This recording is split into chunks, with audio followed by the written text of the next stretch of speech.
학교 생활하다 보면 불만이 생기실 수도 있고 그렇죠. 아이들 간의 갈등 때문에 전화를 주시는 경우도 있고 그런 경우에 이제 공격적으로 말씀을 하시거나 이제 따지듯이 혹은 그 상대방 아이를 좀 비난하듯이 얘기하시는 분들이 있는가 하면 이렇게 얘기를 해주시는 분들이 계세요. 그럼 같은 말이라도 정말 제가 진심을 다해서 도와드리고 싶거든요. 수학은 차 하나 팔면 되고 영어는 집 하나 팔면 되고 국어는 다시 태어나야 된다. 이런 우스갯소리가 있다고 하는데 국어 성적도 충분히 올릴 수 있는 지름길이 있다고 생각을 해요. 우리가 학습을 하는데 학습은 한자로 구성되어 있잖아요. 이렇게 설명을 해줬더니 공부하려는 의지를 보이는 아이들이 있어서 굉장히 뿌듯했던 경험이 있습니다. 얘들아, 여기 길과 길이 만나는 여기 교차로에서는 항상 조심해야 돼. 잠깐 멈춰봐봐.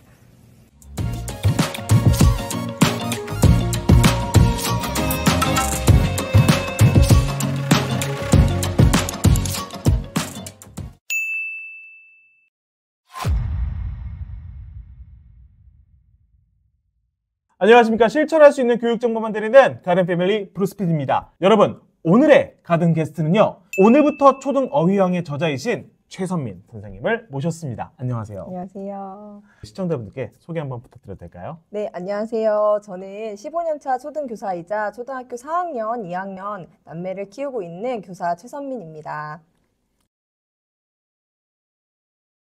인기 많은데 공부까지 잘하는 아이들의 절대 공통점이 있다고 말씀을 해주셨어요. 네, 인기도 있고 공부도 잘하는 아이들, 인기만 많거나 아니면 공부만 잘하는 아이가 아니라 두 가지를 모두 갖춘 아이들은 두 가지 공통점이 있더라고요. 두 가지요? 네네. 먼저 첫 번째는 배려심이 있어요. 배려심이라는 거는 공감이라고 생각을 하는데요. 네네.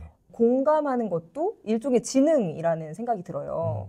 왜냐하면 그 상대방의 입장을 생각을 해야 되고 그 사람의 상황에 대한 이해 능력도 있어야 되고 그 사람의 말을 경청할 수 있는 집중력도 있어야 하고 그 사람의 상황에 대해서 내가 이렇게 말했을 때 저 사람이 어떻게 반응할지에 대해서 한 수 앞, 두 수 앞 이렇게 내다볼 수 있어야 하거든요. 그렇네요, 진짜로. 이런 공감지능이 발달한 아이들이 공부도 잘하고 아이들한테 인기까지 많은 경우가 많더라고요. 예를 들면은 자기가 아는 거를 또 가르쳐주는 것도 좋아하고 친구들이 물어봤을 때 막 매몰차게 자기 공부만 하지 않고 알려주거든요.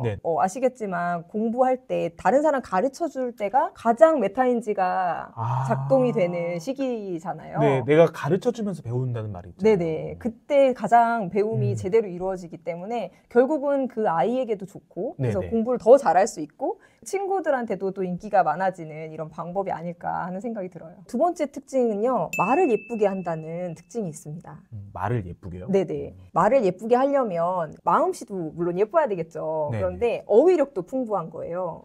그래서 같은 상황에서도 좀 더 상대방의 입장을 고려해가지고 다양한 단어들 중에 아주 적재적소에 맞는 단어를 사용을 하는 거죠. 예를 들면은 어떤 갈등 상황에서도 나는 화나 짜증나 이렇게만 표현하는 아이가 있다면 어휘를 잘 활용하는 아이들 같은 경우는 나는 너가 그렇게 말을 해서 좀 서운했어. 나는 조금 황당했어. 라고 이렇게 얘기를 하면 지금 듣기에도 조금 완화되어서 들리잖아요. 감정적으로도 훨씬 다른 친구들에게 상처를 주지 않을 수도 있고 그리고 그 적재적소에 맞는 어휘나 한자어나 관용어나 속담이나 이런 것들을 굉장히 잘 활용하는 특징이 있더라고요. 선생님한테도 진지잡수세요 이렇게 얘기하는 아이들이 있는데 네네, 요즘에는 그런 표현 쓰는 아이들이 흔치는 않거든요. 근데 이 진지가 뭐를 뜻하는지 아는 아이들이 이걸 쓸 수 있잖아요. 그러니까 이렇게 어휘가 풍부하면서 또 마음씨도 이쁘고 이런 아이들이 인기가 많이 있는 것 같습니다. 그렇게 말을 좀 예쁘게 하는 아이들은 부모님하고 통화해보면 부모님들도 말을 굉장히 예쁘게 해주셔서 감사할 때가 많아요. 예를 들면 학교 생활하다 보면 불만이 생기실 수도 있고 아이들 간의 갈등 때문에 전화를 주시는 경우도 있고 한데 그런 경우에 이제 공격적으로 말씀을 하시거나 이제 따지듯이 혹은 그 상대방 아이를 좀 비난하듯이 이렇게 얘기하시는 분들이 있는가 하면 선생님 우리 아이의 성장을 위해서 제가 어떻게 대처하면 좋을까요? 이렇게 얘기를 해주시는 분들이 계세요. 그럼 같은 말이라도 정말 제가 진심을 다해서 도와드리고 싶거든요. 선생님도 사람이다 보니까 그렇게 얘기를 해주시면은 너무 감사하고, 그리고 그 아이가 심지어 가해자인 경우에도 막 도와드리고 싶은 마음이 들죠. 그런가 하면 반대로 좀 아이들과 갈등이 잦은 친구들을 보면 네. 자신의 생각을 잘 언어로 설명을 못하는 경우들이 많아요. 지금 아이 키워보셨겠지만 네네네. 그 아이들이 제일 부모님한테 짜증 많이 내는 시기가 말 트이는 시기잖아요.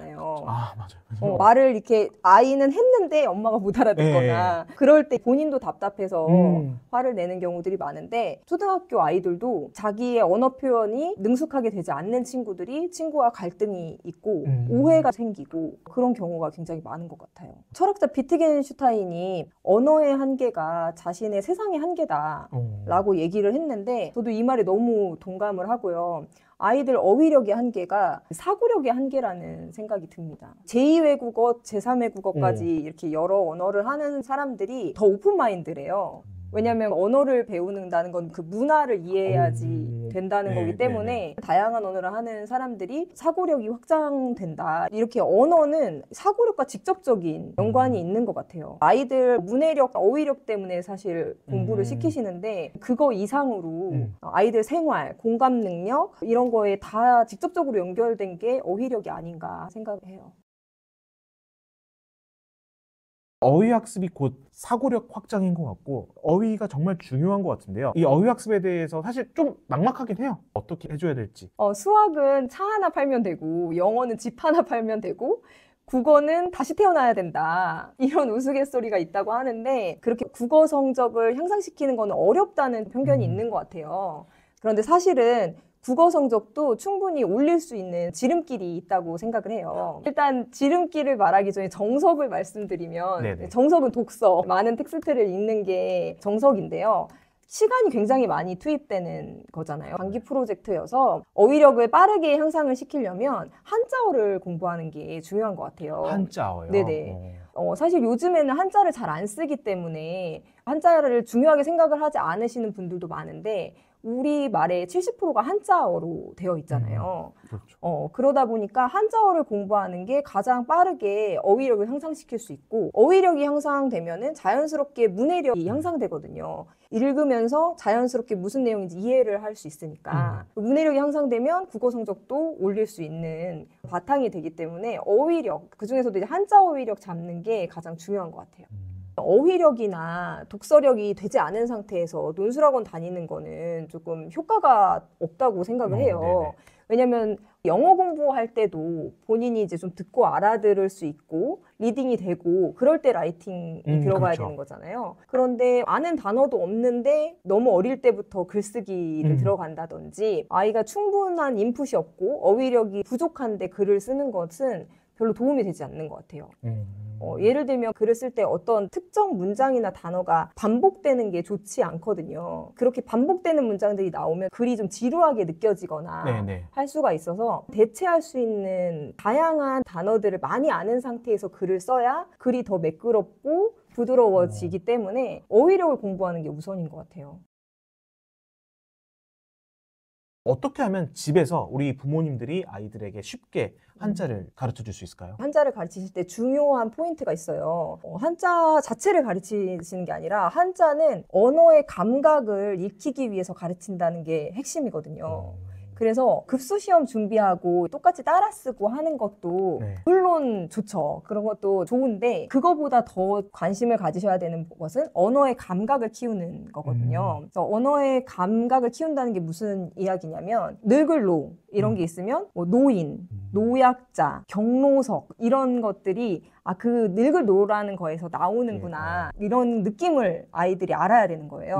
그런 느낌을 알면 한자의 적용력이 커져서 처음 보는 단어를 보더라도 그 뜻을 떠올려서 이해를 할 수가 있거든요. 그거에 중심을 주고 지도를 하셔야 돼요. 그래서 한자 자체를 막 공부하게 하시는 것보다는 그 관련된 단어들을 연계해서 공부하는 게 중요해요.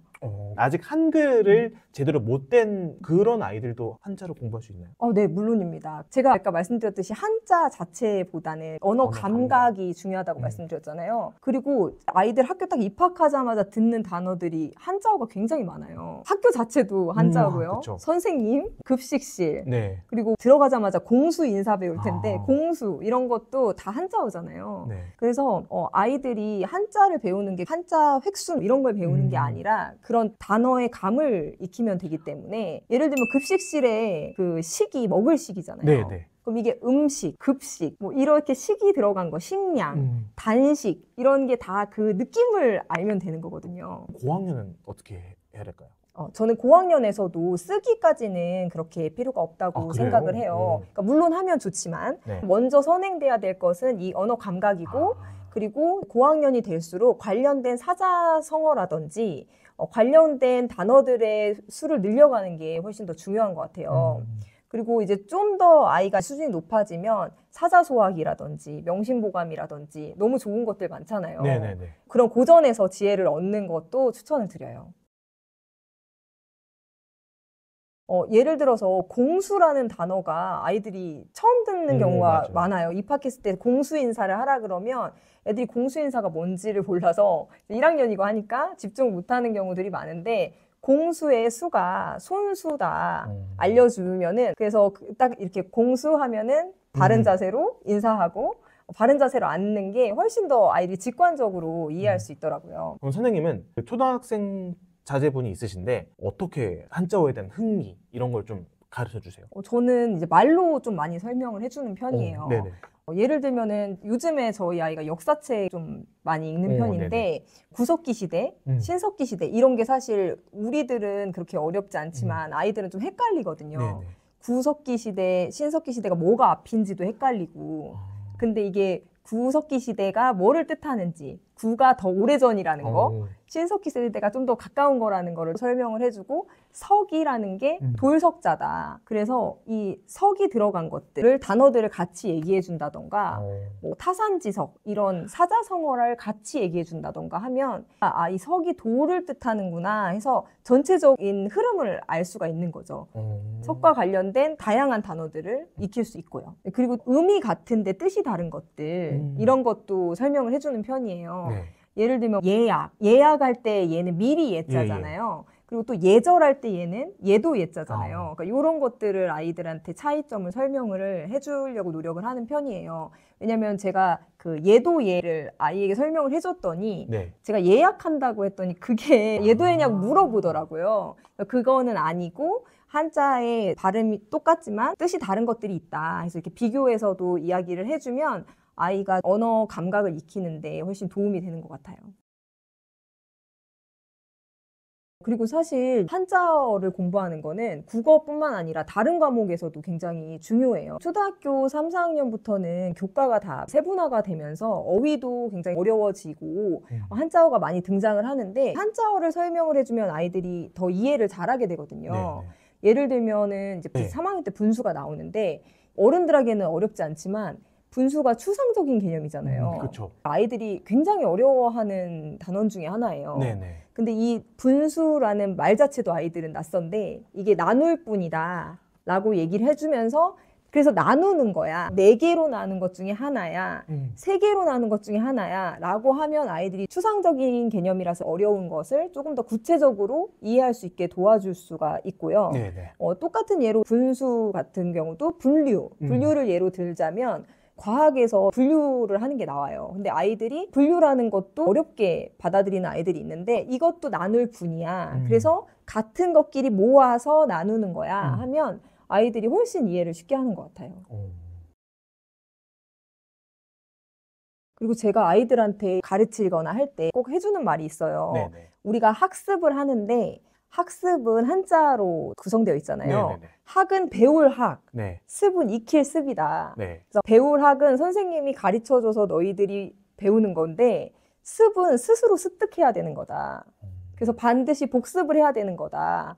이렇게 설명을 해줬더니 제가 그러면서 아침 자습하는 거 관련된 단어들 얘기해주면서 네. 얘기를 했더니 아이들이 조금 더 이해를 잘하고 내가 공부하는 것까지가 학습이구나. 이거를 이해를 하더라고요. 그래서 제가 이걸 설명했을 때 아이들이 잘 받아들이고 공부하려는 의지를 보이는 아이들이 있어서 굉장히 뿌듯했던 경험이 있습니다. 그리고 제가 지금 예로 익힐 습을 말씀을 드렸는데 습관에서도 습이 들어가잖아요. 네네. 이 얘기를 이제 아이들한테 해주면서 한자어뿐만 아니라 관련 속담까지 아이들에게 함께 얘기를 해주는 거예요. 네네. 3살 벌은 여든까지 간다라든지 개벌은 남 못 준다라든지 네. 이런 관련된 속담들을 아이들에게 정리해서 함께 알려주면 아이들이 습관 그리고 이 한자어와 속담 그 맥락에 맞는 걸 한꺼번에 한 번에 기억을 하기가 훨씬 용이한 것 같아요.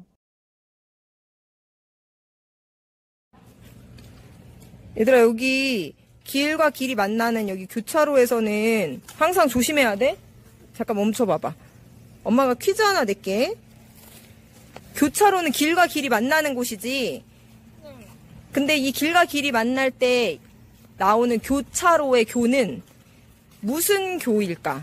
1번 학교교, 2번 사길교. 사귈교.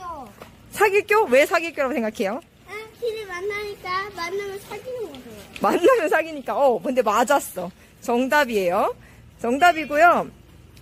도균아, 근데 그러면 사길교 들어간 다른 한자 단어 혹시 아는 거 있어?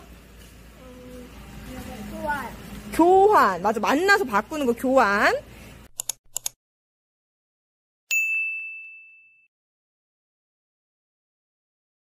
어휘학습의 중요성 그리고 한자어를 어떻게 우리 아이들에게 잘 가르쳐줘야 될지 알려주셨는데요. 고급 어휘력을 물려주고 싶은 부모님들이 가슴속에 기억해야 될 키워드 하나를 말씀 부탁드려도 될까요? 제가 계속 말씀드렸듯이 어휘는 학습 능력을 넘어서 아이들의 생활에도 관련이 있고요. 그 사람의 격을 나타낸다고 생각을 해요. 그 아비투스라는 책에서 보면 제2의 천성인 아비투스가 사람의 사회적인 지위를 결정한다라고 얘기를 하는데 거기에 사회적 자본, 문화적 자본 이런 것들이 나오는데 그 중에 하나가 또 언어 자본이에요. 근데 이런 언어 자본을 인정을 받으려면 장황한 표현이라든지 잘못된 표현을 사용하면 안 된다고 하거든요.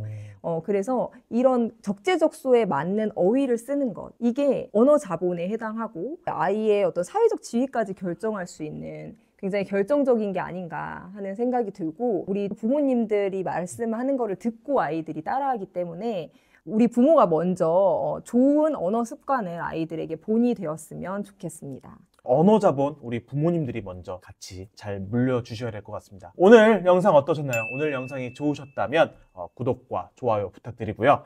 우리 최서민 선생님의 신간도서 오늘부터 초등 어휘왕 많은 관심 부탁드리도록 하겠습니다. 오늘 귀한 시간 내주셔서 감사합니다. 네, 감사합니다.